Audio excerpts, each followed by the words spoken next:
بسم اللہ الرحمن الرحیم لک الحمد یا اللہ والصلاة والسلام علیک یا رسول اللہ صلی اللہ تعالی علیہ وآلہ وسلم اللہم ربنا افتح علینا حکمتک وانشر علینا رحمتک یا ذا الجلال والاکرام اللہم ربی یسر ولا تعسر وتمم بالخیر وصلی اللہ تعالی علی خیر خلقہ ونور عرشہ سیدنا و مولانا محمد وعلی آلہ واصحابہ اجمعین۔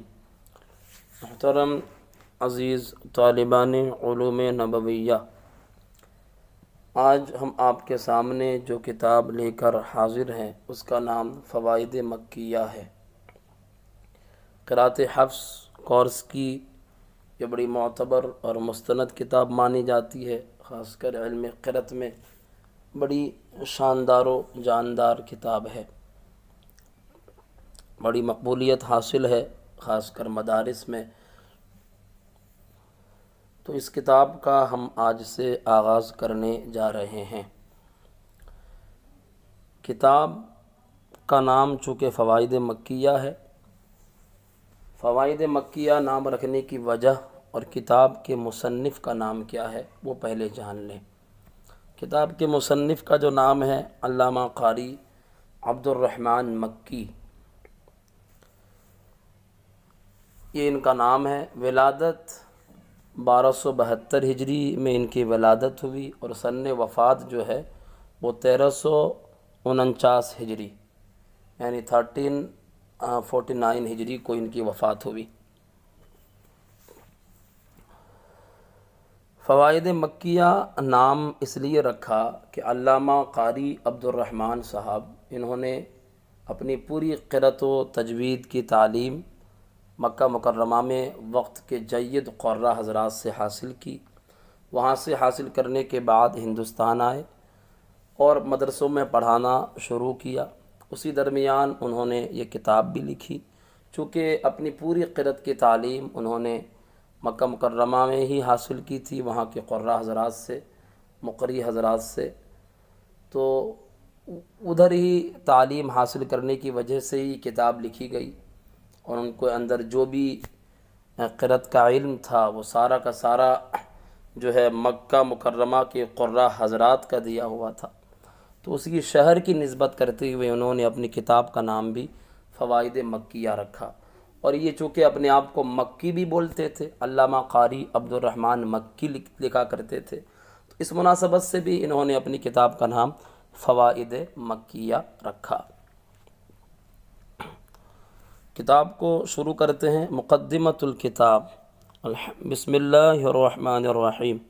دیکھیں، مقدمہ، ایک ہے مقدمہ اور ایک ہے مقدمہ، تو مقدمہ دونوں پڑھ سکتے ہیں۔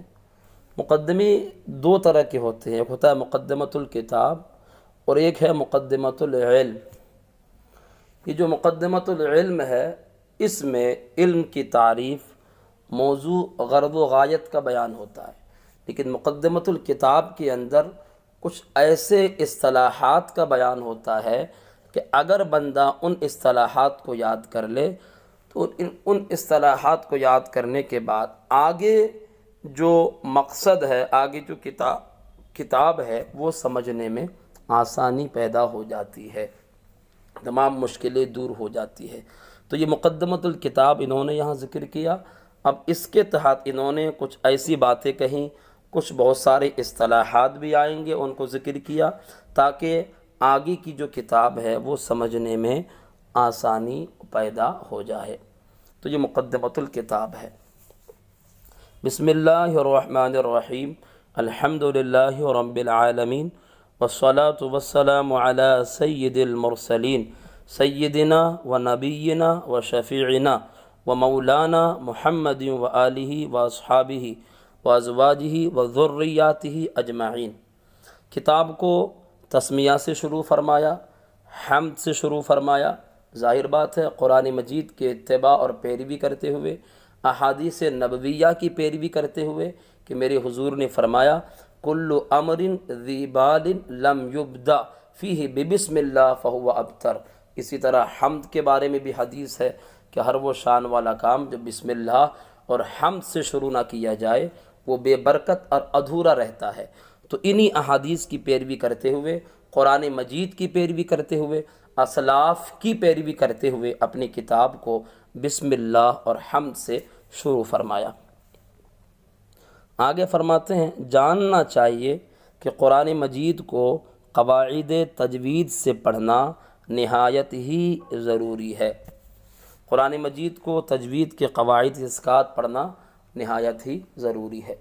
یہ جو لفظ تجوید ہے یہ مصدر ہے، جود یجود تجوید، باب تفعیل کا، کسی کام کو عمدہ بنانا، اچھا کرنا، تجوید لغوی اعتبار سے۔ اور یہ تجوید جو ہے اس کا ثبوت خود قرآن سے بھی ہے، حدیث سے بھی ہے، اجماع سے بھی ہے۔ میں کچھ دلیلیں آپ کے سامنے پیش کرتا ہوں۔ قرآن مجید میں اللہ تبارک و تعالیٰ نے یہ ارشاد فرمایا وَرَتِّلِ الْقُرْآنَ تَرْتِیلًا، قرآن کو ٹھہر ٹھہر کے پڑھو۔ یہاں پر اللہ تبارک و تعالیٰ نے قرآن کو ترتیل کے ساتھ پڑھنے کا حکم فرمایا، اور پھر صرف یہ نہیں کہا وَرَتِّلِ الْقُرْآنَ، اگر یہ بھی کہتا تو بھی جو ہے بات سمجھ میں آ جاتی، قرآن کو ترتیل سے پڑھو، لیکن اللہ نے آگے ترتیلا کا بھی اضافت فرمایا۔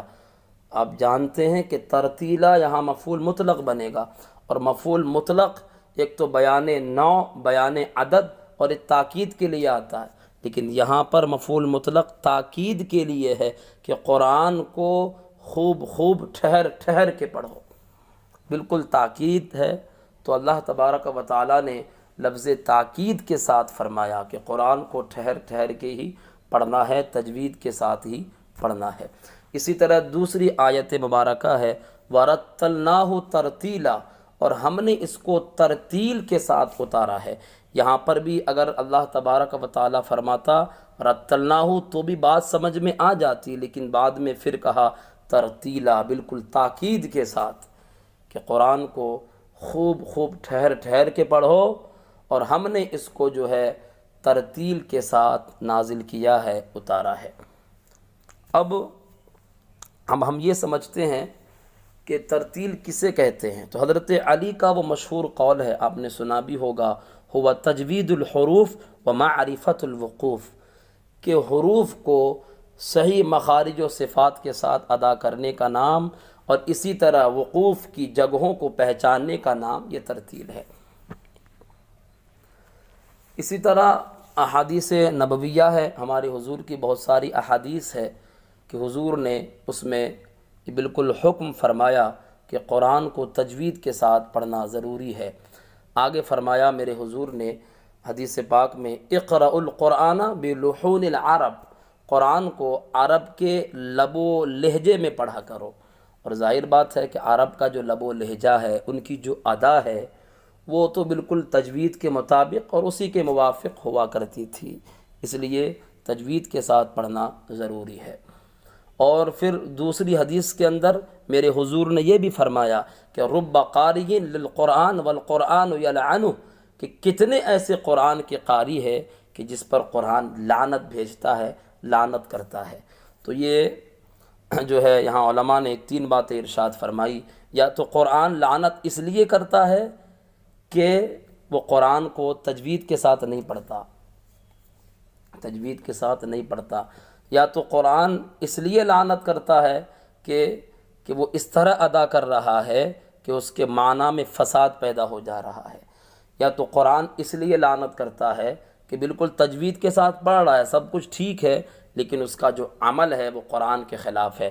تو عمل اگر قرآن کے خلاف ہو، لیکن بندہ قرآن پڑھ رہا ہو، صحیح پڑھ رہا ہو، تجوید کے ساتھ پڑھ رہا ہو، لیکن عمل اگر قرآن کے خلاف ہے، تو بھی اس بندے پر قرآن لعنت بھیجتا ہے، لعنت کرتا ہے۔ اسی طرح میرے نبی اکرم صلی اللہ تعالیٰ علیہ وآلہ وسلم نے قرآن کو خوبصورت آواز میں پڑھنے کا بھی حکم فرمایا۔ آپ نے فرمایا زینوا القرآن باصواتکم، قرآن کو تم اپنی آوازوں سے مزین کرو، آراستہ کرو۔ تو یہاں پر ہماری حضور نے اچھے لب و لہجے میں، اچھی آواز میں قرآن پڑھنے کا بھی حکم فرمایا ہے۔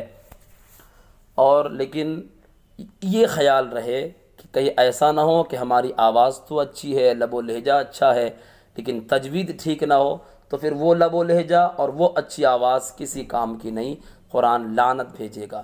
مراد یہ ہے کہ اچھا لب و لہجہ اور اچھی آواز بھی ہو اور تجوید کی مکمل رعایت ہو، تو وہ جو طریقہ ہے یہ طریقہ بہتر اور احسن ہوگا، اور جو ہے ضروری ہوگا، اسی پر جو ہے ثواب مرتب ہوگا۔ آگے اتنی سی گفتگو پر میں اکتفا کرتا ہوں، اور بھی اجماع سے بھی ثابت ہے، جو ہے اور بھی بہت ساری احادیث بھی ہے تجوید کے حوالے سے، گفتگو ہماری جو ہے لمبی ہو جائے گی، اس وجہ سے میں اتنی گفتگو پر اکتفا کرتا ہوں۔ آگے مصنف علیہ الرحمٰ نے فرمایا، اگر تجوید سے قرآن نہ پڑھا گیا تو پڑھنے والا خطا کار ہوگا، یعنی تجوید سے قرآن اگر نہیں پڑھا گیا تو پڑھنے والا کیا ہوگا؟ گناہ گار ہوگا۔ کیوں؟ کیونکہ اس نے قرآن اور حدیث کے خلاف کام کیا ہے، اور قرآن اور حدیث کے خلاف کام کرنے والا بندہ گناہ گار، خطا وار ہوگا۔ تو محترم طلباء، آج ہم یہی تک گفتگو رکھتے ہیں۔ آگے انہوں نے پھر جو ہے لحن کا بیان شروع فرمایا ہے، وہ ہم آپ کے سامنے کل انشاءاللہ عز و جل یا اگلی ویڈیو میں بیان کریں گے۔